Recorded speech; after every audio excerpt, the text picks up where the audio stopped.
Yes, folks, as you can see, those are Singapore's very iconic ERP gantries. And guess what? They are going to disappear very soon. Every single one is going to be replaced by a system that tracks cars via satellites. This is ERP 2.0, and it's one of the biggest changes in Singapore's transport station history.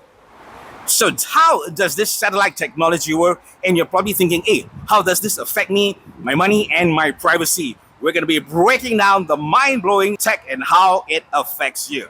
This isn't just about a new box that's being installed in your car. It's a complete reinvention of how an entire country is going to be running its roads.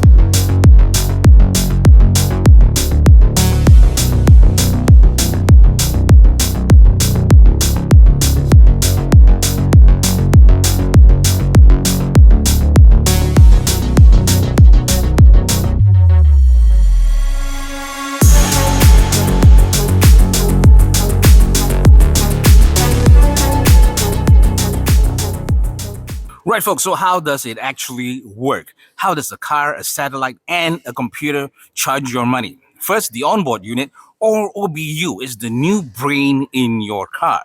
Second, the Global Navigation Satellite System, or GNSS, pinpoints your car's exact location with incredible accuracy. And third, your car now drives through what we call invisible virtual gantries.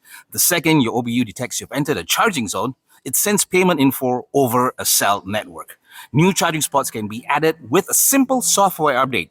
No construction needed at all. Right, so what is this going to mean for your daily drive? Once you're driving, the OBU screen gives you a heads up before you hit a charge road or a charge zone, showing you the price itself. This gives you a chance to either take a different route, something the old system couldn't do. It's also built to give you live traffic updates, which I think is really great, especially when it comes to traffic jams. Paying is easy with your Nets card or by linking a credit card as well. They're even testing it with parking. I'm not sure, don't quote me on that. A trial which might be starting in August 2026 will let drivers start and stop parking sessions on the OBU and get charged automatically when they park their cars. Yes, folks, now let's talk about some very big questions. Questions like your privacy, fairness, and of course, the future. A system that knows exactly where your car is brings about some really giant questions. First of all, your privacy. The government promises strong safeguards, stating that they will only use specific location data when you owe money or maybe even break a rule. For everything else, like traffic planning, the data is completely anonymous. And the second question is all about fairness. The ERP 2.0 system could be used for distance-based charging, where you pay for exactly what you use. However, the government has been very clear about this. They have no plans to do this anytime soon. For now, the ERP 2.0 system uses the exact same pricing system, just without the gantries.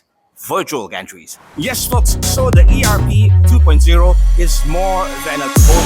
It's a foundation for a futuristic city, getting rid of all these gantries and making the city look better and giving more drivers like yourself more real-time info and saving you time and money. Switching from a physical metal to invisible satellite is a mind-blowing step for a tiny island like Singapore in managing, especially the amount of traffic that we have. This is a system built not just for today, but for the future as well. Now we want to hear from you about what you think of this new system. Is it worth your privacy? And any questions that you might have, you drop us your questions and we'll be more than happy to see if we can answer them right here on Revv Evolution. I certainly hope you found this episode on the ERP 2.0 useful. Till we catch you again, this is Rene, signing off.